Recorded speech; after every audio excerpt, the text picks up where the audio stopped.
জুলাই সনদের আলোকে আমরা গণভোটের ব্যালটে উপস্থাপনীয় প্রশ্নও নির্ধারণ করেছি। আমি প্রশ্নটি এখন আপনাদের সামনে পাঠ করে শোনাচ্ছি।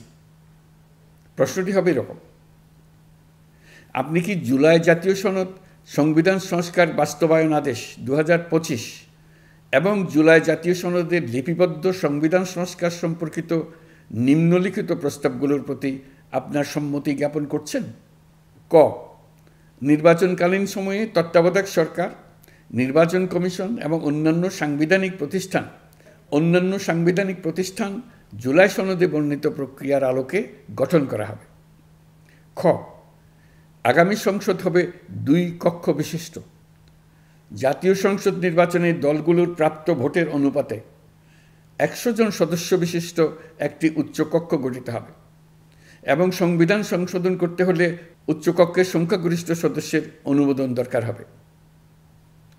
গ, সংসদে নারীর প্রতিনিধি বৃদ্ধি, বিরোধী দল থেকে ডেপুটি স্পিকার ও সংসদীয় কমিটির সভাপতি নির্বাচন, প্রধানমন্ত্রীর মেয়াদ সীমিতকরণ, রাষ্ট্রপতির ক্ষমতা বৃদ্ধি, মৌলিক অধিকার সম্প্রসারণ, বিচার বিভাগের স্বাধীনতা ও স্থানীয় সরকার সহ বিভিন্ন বিষয়ে যে 30টি প্রস্তাবে জুলাই জাতীয় সনদে রাজনৈতিক দলগুলোর ঐকমত্য হয়েছে সেগুলো বাস্তবায়নে আগামী নির্বাচনে বিজয়ী দলগুলো বাধ্য থাকবে। ঘ, জুলাই সনদে বর্ণিত অন্যান্য সংস্কার রাজনৈতিক দলগুলোর প্রতিশ্রুতি অনুসারে বাস্তবায়ন করা হবে।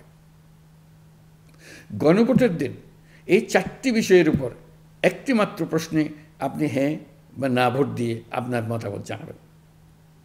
গণভোটের সংখ্যাগরিষ্ঠ ভোট হ্যাঁ সূচক হলে আগামী সংসদ নির্বাচনে নির্বাচিত প্রতিনিধি নিয়ে একটি সংবিধান সংস্কার পরিষদ গঠিত হবে।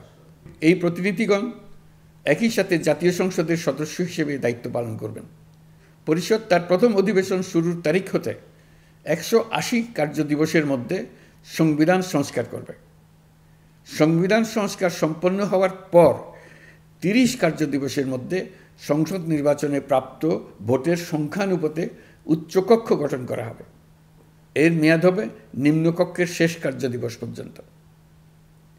জুলাই সনদ বাস্তবায়নের অঙ্গীকারনামা অনুসারে সংবিধানে জুলাই জাতীয় সনদ অন্তর্ভুক্ত করার ব্যবস্থা গ্রহণ করা হবে। এটিও আজকে অনুমোদিত আদেশে উল্লেখ করা হয়েছে।